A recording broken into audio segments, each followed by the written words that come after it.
Senhor meu Deus, fala ao nosso coração.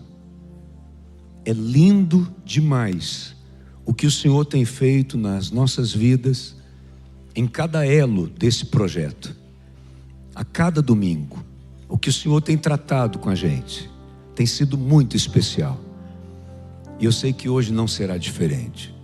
Mais uma vez, meu Deus, traz direcionamento de vida na vida de cada um dos teus filhos.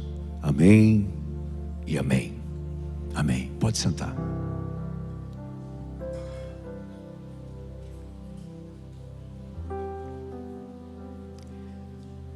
Nós já vimos sobre a importância de que Ele cresça na minha fraqueza. A importância de que Ele cresça na minha mente. A importância de que Ele cresça nos meus sentimentos. Que Ele cresça na minha família. Semana passada, que Ele cresça nas minhas decisões. É interessante que você pode olhar para cada um desses elos, e eu tenho certeza que cada um vai dizer assim: ah, pastor, todos eles são importantes, mas aquele ali falou comigo de uma forma muito especial. Teve isso ou não teve? Eu sei, porque a cada semana aconteceu isso. Sabe o que é interessante? Chegavam algumas pessoas comigo e falavam assim: pastor, eu estou na igreja há muito tempo, já participei de vários projetos de vida, mas esse tal dia... Aí você pensa, pronto, então bateu na tampa, né? Chegava na outra semana, a mesma pessoa vinha falar comigo: pastor, teve outra coisa que Deus revelou ao meu coração, que Deus tratou comigo. Ou seja, o Senhor, Ele conhece a nossa necessidade. Nunca esqueça disso. O Senhor conhece a nossa necessidade. Então, quando Ele trata com você, você sentadinho aí, não é coincidência. Ele sabe o que você precisa, e Ele coloca isso no coração daquele que vai anunciar a palavra. Eu não sou adivinho. Então, o que vem para abençoar a sua vida não é meu, é da parte do Deus que lhe conhece, e por isso traz a palavra de acordo com a sua necessidade. Às vezes não é nem o que você quer, mas é aquilo que você precisa, porque Ele te conhece. Amém? Hoje, que Ele cresça nas minhas finanças. Que Ele cresça nas minhas finanças. Por favor, preste muita atenção. Nem pisque, nem respire. Escute bem. Nós temos um grande defeito na nossa vida. É de analisarmos que as coisas espirituais, elas são separadas da vida secular. Então nós aceitamos algumas coisas como que espirituais facilmente, e outras não. Como, por exemplo, questão financeira. Muitos imaginam que é como se fosse água e óleo, que os assuntos não se conversam, que nós não deveríamos tratar sobre questão financeira se nós estamos na igreja. Pastor, eu entendo que a igreja, ela precisa de dízimos e ofertas para se manter, mas eu não gosto quando fica tratando muito desse tema, porque eu não acho que este assunto seja bíblico. A Bíblia fala sobre prosperidade mais de 3.000 vezes. 3.264 vezes a Bíblia trata sobre prosperidade. Então, como que o assunto não é para a gente tratar? Segundo, escute o que eu vou te explicar. O que você é, essencialmente, você é um espírito. Você tem uma alma e você habita em um corpo. Mas você é um espírito. Se você é um espírito, todos os assuntos são de ordem espiritual. E quando você não tem essa compreensão, você está abrindo uma baita brecha na sua vida para que o espiritual, do lado ruim, o diabo, o maligno, tenha brecha para entrar na sua vida. Por quê? Porque você acha que aquele assunto você não pode tratar ele espiritualmente. Sentimentos, não, isso é uma coisa do meu coração, sou eu que tomo as decisões da minha vida. Você não coloca isso como um assunto de ordem espiritual, é onde o inimigo entra na sua vida. Você acha que saúde é uma coisa que não depende das questões espirituais, que a questão emocional não depende das questões espirituais? Todo assunto que você quiser deixar a questão espiritual de fora, você está abrindo uma brecha para o inimigo trabalhar na sua vida. Olha como muitas vezes a nossa ignorância, e não usa a palavra de forma pejorativa, mas no significado dela, quando a gente não tem conhecimento do assunto, somos ignorantes.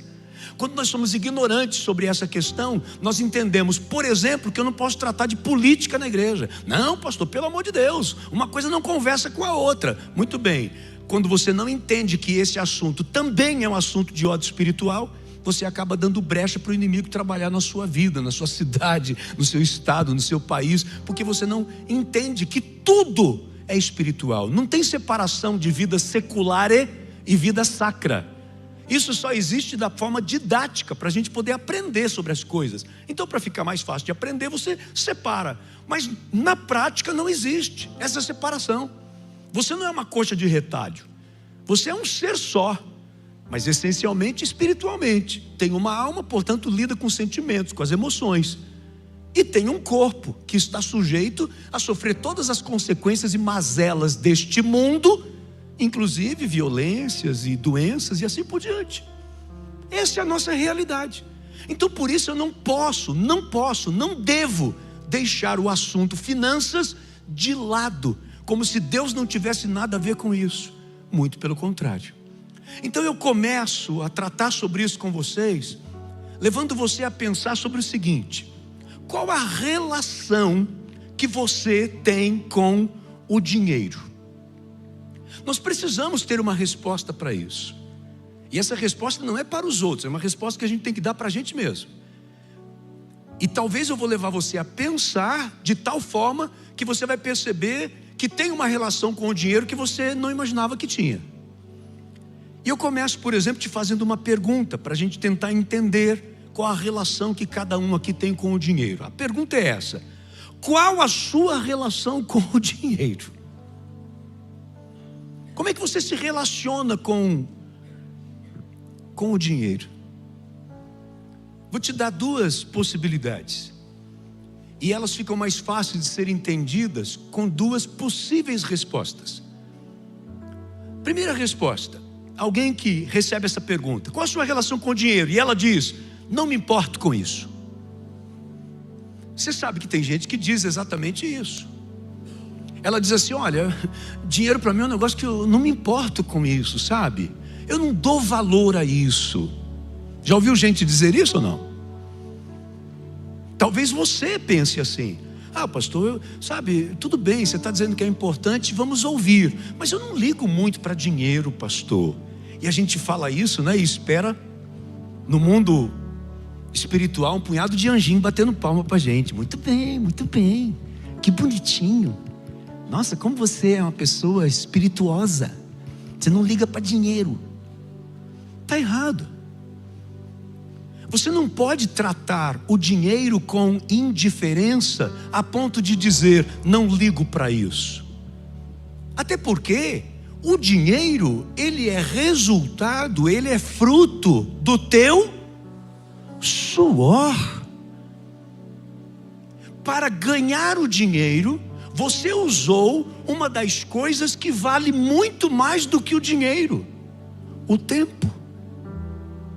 Alguns dizem: pastor, o tempo é dinheiro. Não, o tempo é vida.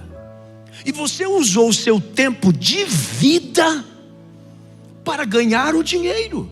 E agora que você tem o dinheiro, você não o valoriza? Você o trata com desprezo, com indiferença? Há muito tempo atrás eu ouvi isso e jamais esqueci: o dinheiro não aceita desaforo. Você não pode tratar o dinheiro com desaforo. Ele tem que ter o seu lugar de importância na sua vida. Deixa eu te mostrar uma coisa. Evangelho de João, no capítulo 6. João capítulo 6, versículo 12. João capítulo 6, versículo 12. Depois que todos receberam o suficiente para comer, disse aos seus discípulos: ajuntem os pedaços que sobraram, que nada seja desperdiçado. Essa é a maneira que Deus lida, que Jesus trata com os recursos. Porque naquele momento, o que aconteceu? Jesus havia multiplicado pães e peixes e deu de comer para uma multidão de aproximadamente 20.000 pessoas. Aí sobraram 12 cestos cheios, porque Jesus mandou recolher cada um deles. Isso mostra o cuidado que o Senhor tem com os recursos. Nós não podemos desprezar. Você precisa ter uma relação de valorização do dinheiro, já que ele é resultado do suor do teu trabalho. Você não pode lidar com isso de qualquer jeito. Você não pode zombar de uma pessoa que ela prefere caminhar um pouco mais para chegar em uma outra feira que ela descobriu que lá tem um produto que está mais barato. Talvez você zombe dessa pessoa. Não, ela está dando valor ao seu dinheiro. Ela se preocupa em como usar, em como gastar. Agora é interessante, para essa mesma pergunta pode existir uma outra resposta. E a resposta pode ser essa: qual a sua relação com o dinheiro? Dinheiro vem em primeiro lugar. Afinal, sem ele não posso fazer nada. Mas isso também está errado. Eu não posso ser dessas pessoas que têm uma visão do dinheiro como se ele tivesse o poder de mandar em mim. Ele não pode ser o meu dono. Ele não pode conduzir a minha vida. Evangelho de Mateus. Mateus capítulo 6, versículo 24. Isso aqui é uma coisa muito forte, por isso eu peço que você, de fato, abra o seu entendimento para a importância dessa palavra. Mateus 6, 24. Jesus diz assim: ninguém pode servir a dois senhores, pois odiará um e amará o outro, ou se dedicará a um e desprezará o outro. Vocês não podem servir a Deus e ao dinheiro. Escute uma coisa, no começo do versículo ele está falando sobre dois senhores, e depois ele fala sobre Deus e fala sobre o dinheiro. Então ele está querendo dizer que assim como existe Deus sobre a nossa vida, para algumas pessoas o dinheiro é o Deus da vida dela. É assim que muitas pessoas também estão vivendo.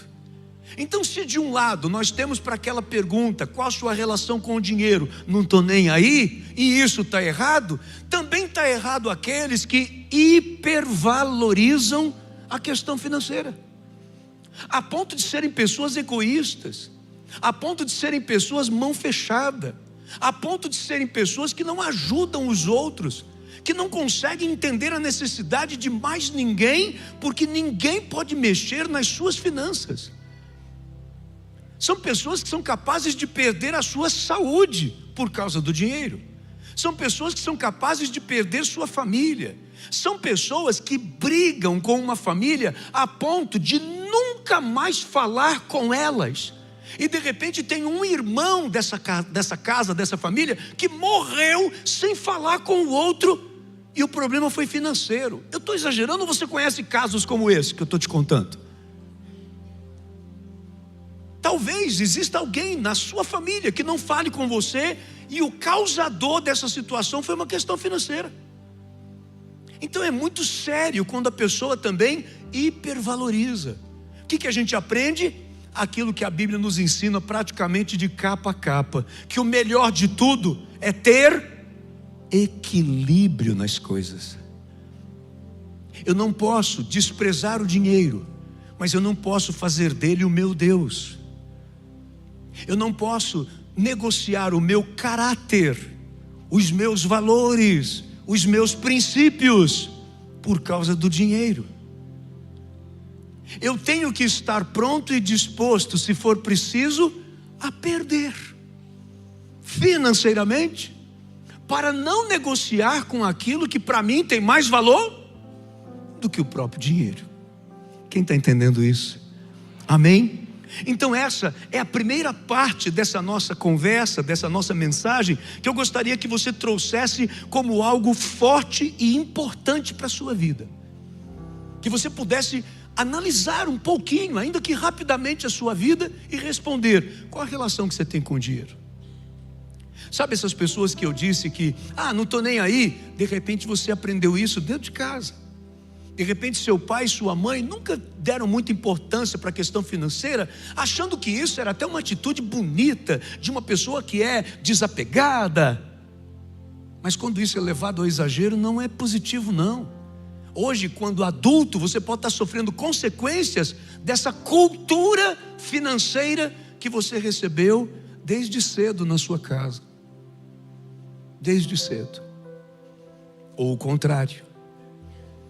Então pense nisso, porque isso realmente é sério. Aquilo que você não gosta, você não vai atrair para ter. Se você não gosta da questão financeira, se isso não é uma coisa relevante e importante para você, você não vai ter. Se você zomba das pessoas que têm, se você julga as pessoas que têm, se você faz piada com as pessoas que têm, você nunca vai ser uma pessoa de dinheiro, uma pessoa rica. Porque no fundo, no íntimo do teu ser, você condena quem tem, julga quem tem. Então você automaticamente está afastando isso da sua própria vida. A segunda pergunta: o que é o dinheiro? Eu acho que a gente não para muito para pensar numa coisa como essa. O que é o dinheiro? Pois eu vou te dizer o que eu entendo que é o dinheiro. O dinheiro, ele é uma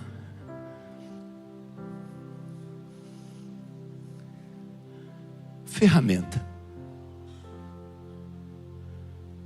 É isso que é o dinheiro.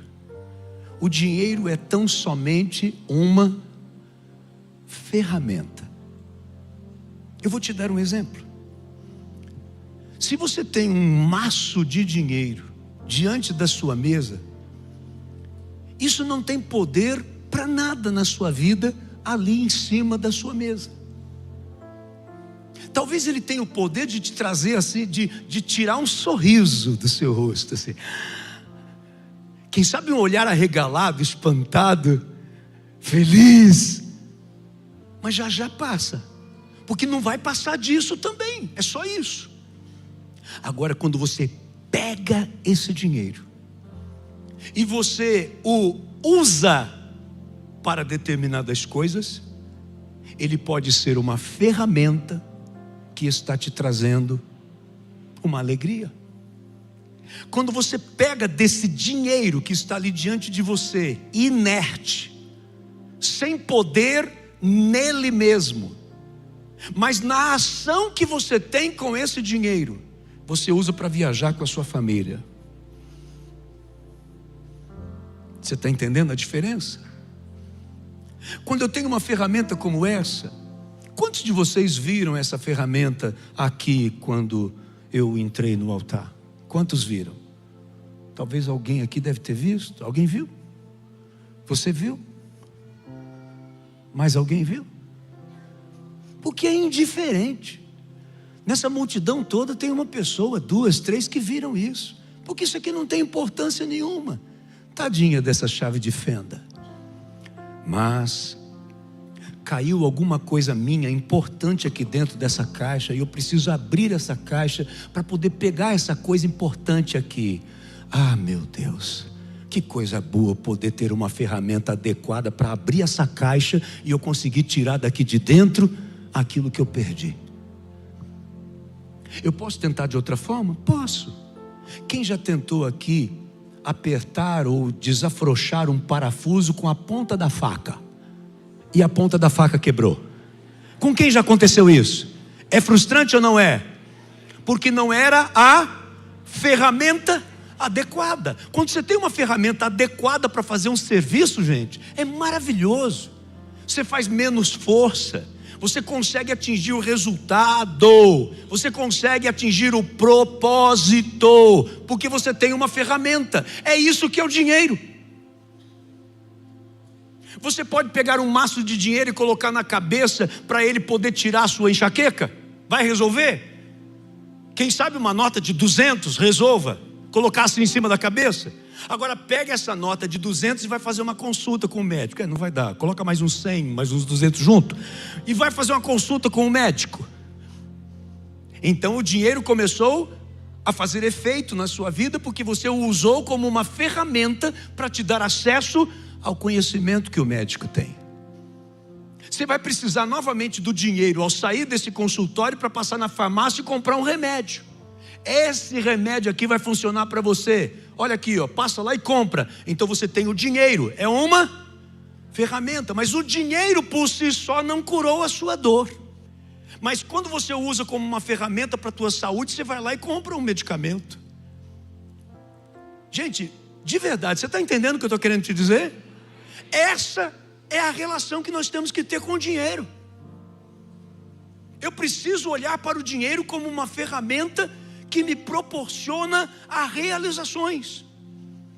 No momento em que eu tiver esse tipo de entendimento, então eu estou começando a mexer com Deus. Eu estou deixando que Jesus Cristo cresça em mim, porque esta é a visão dele e o propósito dele em relação às finanças. É isso que eu preciso entender. Quer que eu te dê um exemplo disso? Você já ouviu falar da história do bom samaritano? O que acontece? O bom samaritano é aquele que, ao contrário de um sacerdote e um levita, que passaram por um homem que estava machucado no chão e fizeram de conta que não o estavam vendo. Ao contrário disso, o bom samaritano foi aquele que parou e cuidou deste homem, tratou das feridas dele, e depois que cuidou das feridas dele, o colocou sobre o seu cavalo. Vamos ver o que diz a palavra de Deus. Evangelho de Lucas, capítulo 10, versículo 35. Lucas 10, 35. E veja se eu consigo provar para você que o dinheiro é ferramenta. 10, 35. Ele pega o homem, o coloca no seu cavalo e o leva para uma hospedaria. Então, quando ele chega na hospedaria, deixa o homem lá e diz assim, ó, a Bíblia: no dia seguinte, deu 2 denários ao hospedeiro. Um denário, gente, era o equivalente a uma jornada diária de trabalho. Correspondia a um dia de trabalho. Ele deu 2 denários. Então ele deu ao hospedeiro o equivalente a 2 dias de trabalho de uma pessoa. No dia seguinte deu 2 denários ao hospedeiro e lhe disse: cuide dele, quando eu voltar lhe pagarei todas as despesas que você tiver. Então aqui o dinheiro foi uma o quê? Uma ferramenta para que ele pudesse fazer o bem para aquele homem.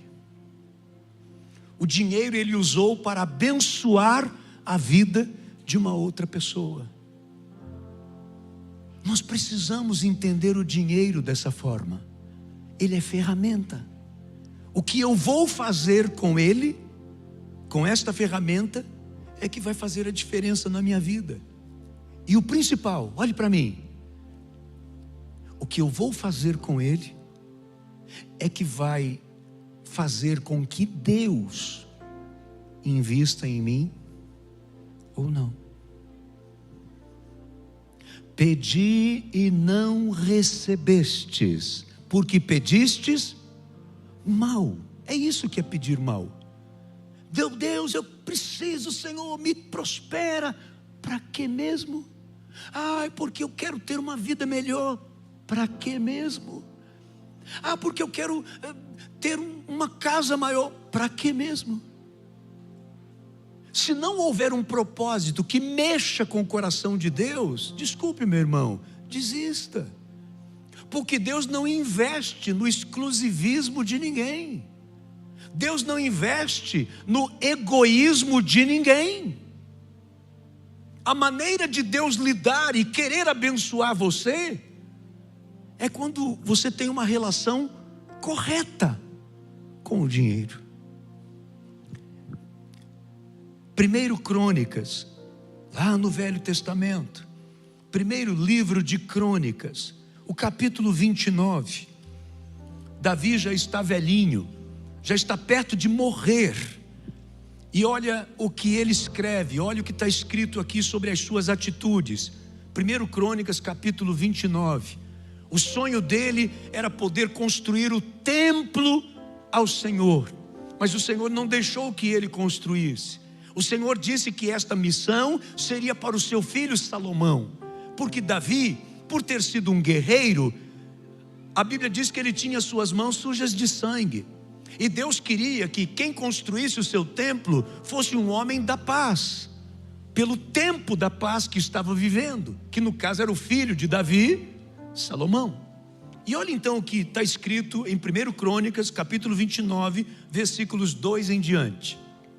Ele diz assim: forneci grande quantidade de recursos para o trabalho do templo do meu Deus: ouro, prata, bronze, ferro e madeira, bem como ônix para os engastes, e ainda turquesas, pedras de várias cores e todo tipo de pedras preciosas e mármore.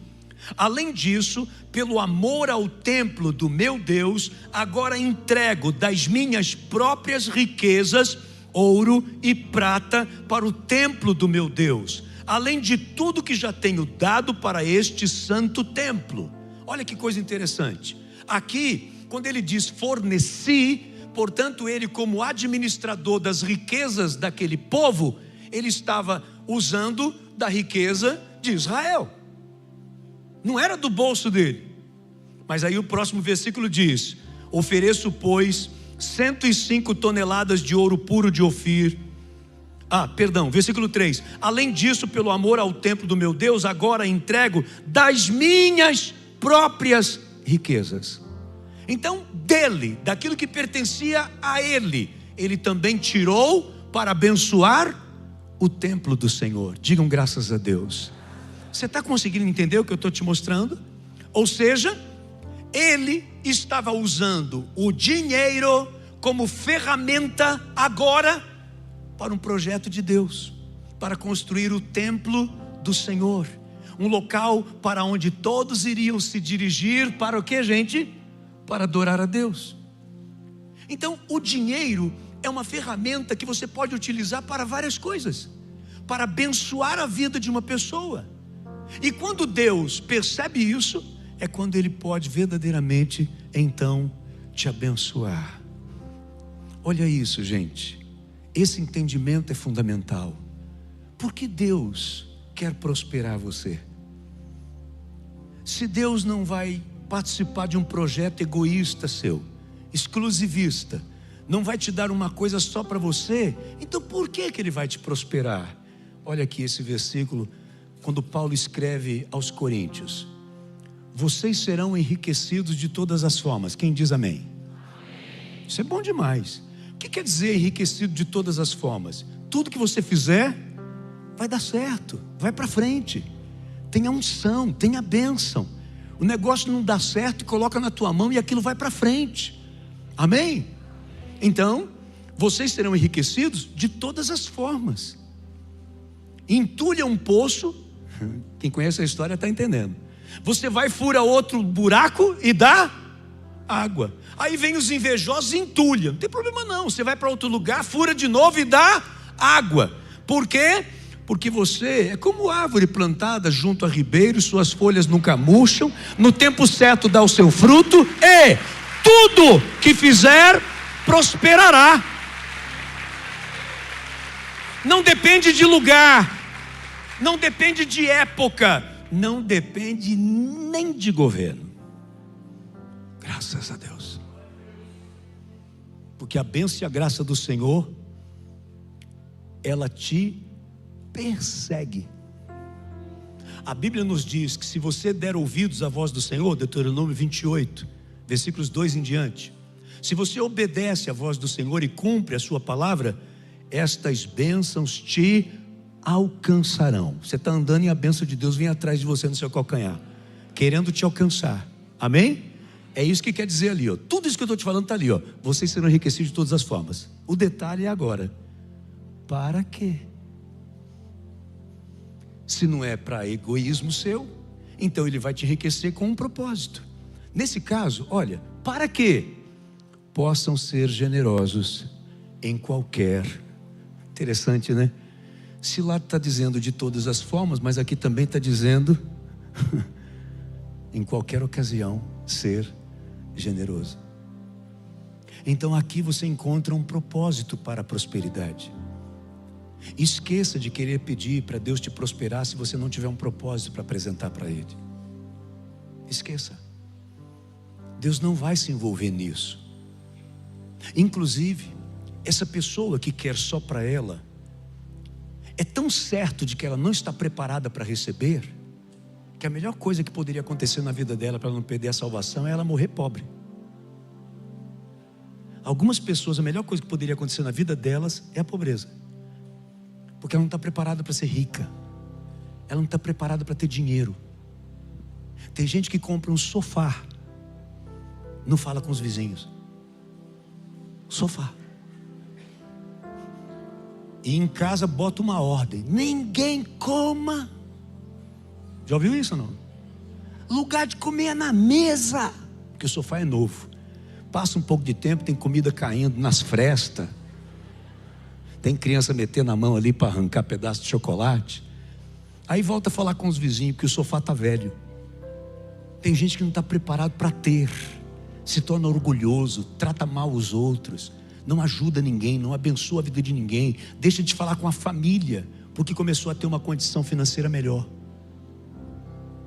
Não está preparado. Por quê? Porque a ideia que ela tem de dinheiro é para ela, ela quer para ela. Essa pessoa Deus não investe. Está bem claro aqui: vocês serão enriquecidos de todas as formas, para que possam ser generosos em qualquer ocasião, e por nosso intermédio a sua generosidade resulte em ação de graças a Deus. Quer entender o versículo todo? Você vai e ajuda uma pessoa, aí porque você ajudou essa pessoa recebe aquilo que você entregou, e ela diz assim, ó: graças a Deus. Escute, o nome do Senhor foi agradecido por seu intermédio, por sua causa alguém deu graças a Deus. O nome dele foi reconhecido, exaltado, adorado pela vida de uma pessoa que recebeu alguma coisa que veio da sua mão. É lindo isso, gente. Então essa é a pessoa que Deus quer prosperar. Essa é a pessoa que Deus quer fazer alguma coisa. Hoje pela manhã eu estava tentando lembrar o primeiro nome de uma pessoa, que inclusive eu falei o nome, na insegurança falei errado, mas eu só errei o primeiro nome, o sobrenome eu acertei, porque o primeiro nome é William, mas o segundo nome todo mundo conhece: Colgate. William Colgate.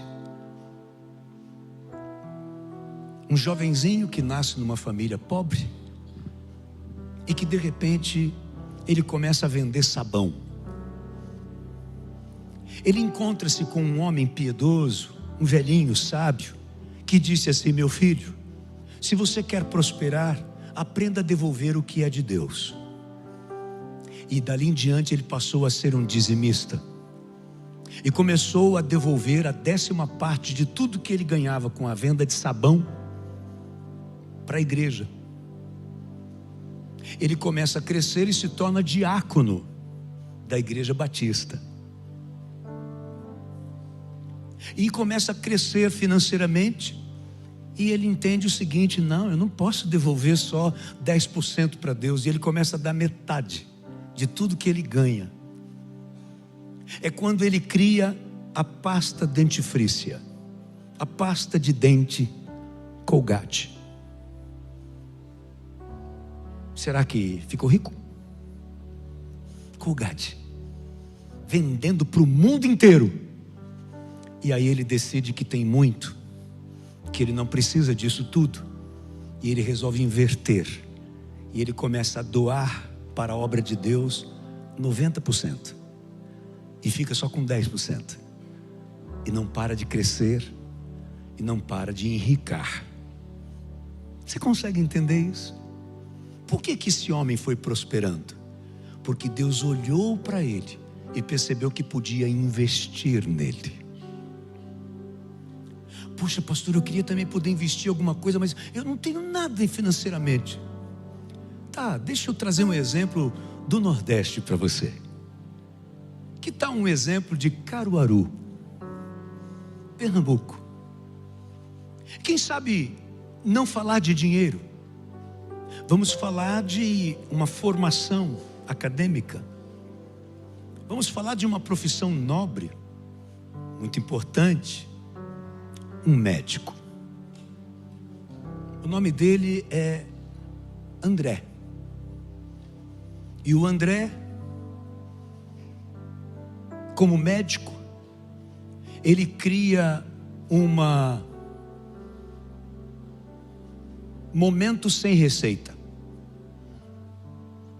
E começa a reunir nas salas do hospital, primeiro do hospital e agora dos hospitais, funcionários e pessoas doentes. E começa a cantar louvores com eles. E a pregar a palavra de Deus para eles. E sai abraçando pessoas e beijando pessoas. Um médico, por sinal bonitão. É isso que ele faz. Ah, mas isso qualquer um pode fazer. Não, mas é um médico fazendo. É um médico. Uma pessoa por quem nós temos um respeito natural, pela profissão.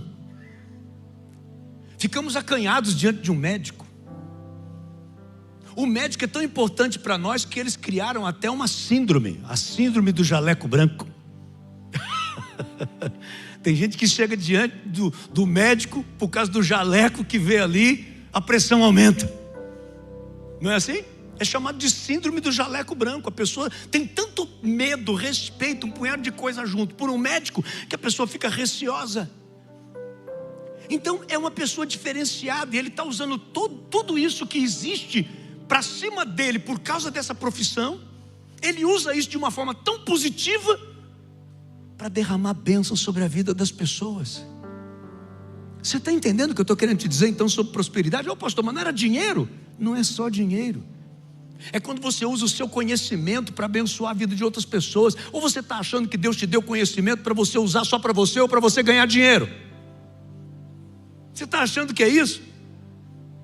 Você está enganado. Porque eu vou repetir, Deus não trabalha com represa. O negócio de Deus é fonte de água viva a jorrar. São rios caudalosos e poderosos que passam.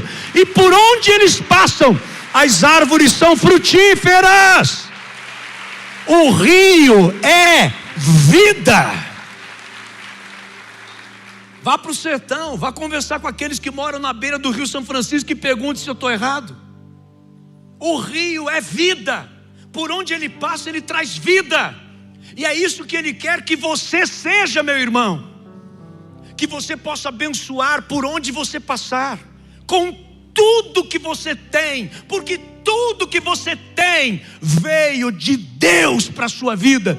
O seu conhecimento, o seu tempo, a sua inteligência, a sua habilidade, todo o talento que você tiver veio do alto. Por quê? Porque está escrito que todo dom perfeito, toda boa dádiva procede do Pai das luzes, em quem não há sombra de variação. Foi Ele que te deu.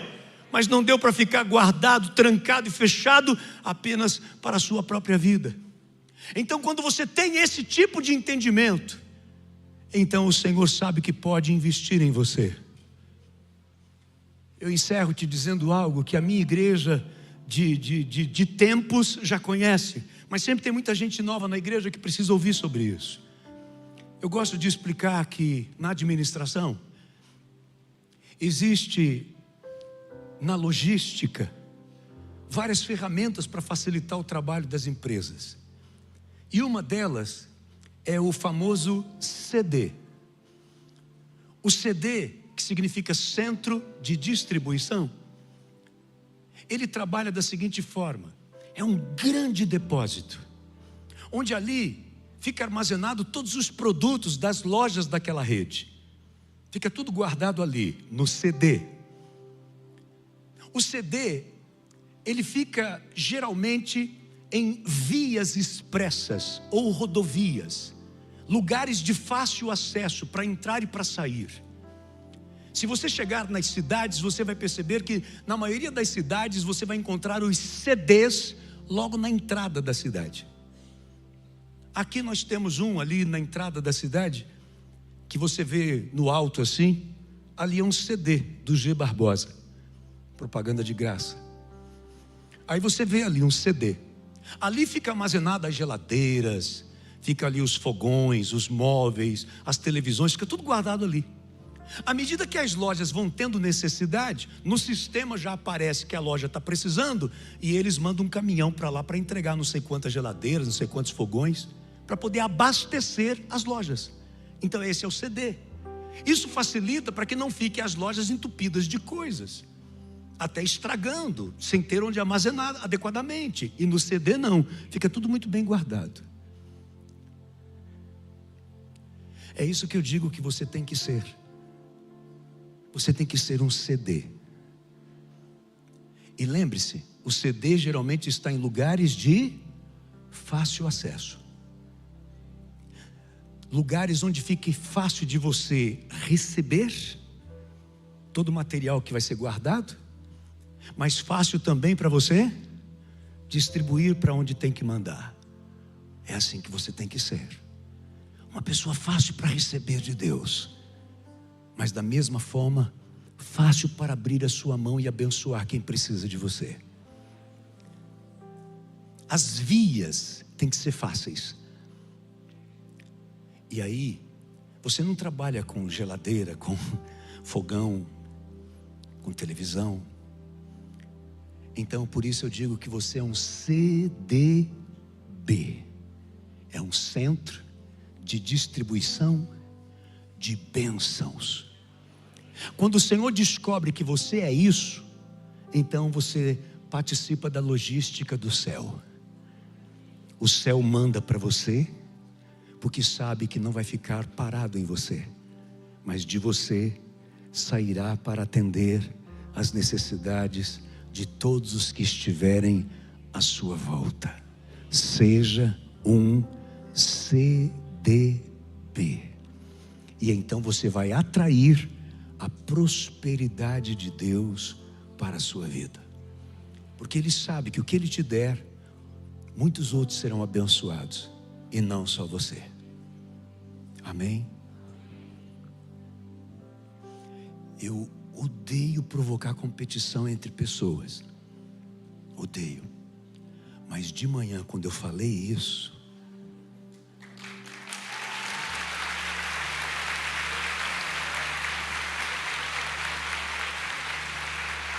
foi mais ainda.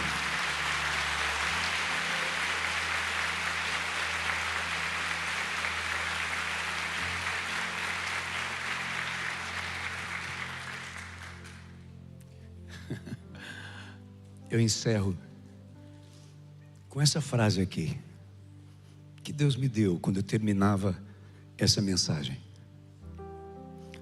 siga regras e orientações sobre finanças e alcançará dinheiro. Siga a palavra de Deus e alcançará prosperidade.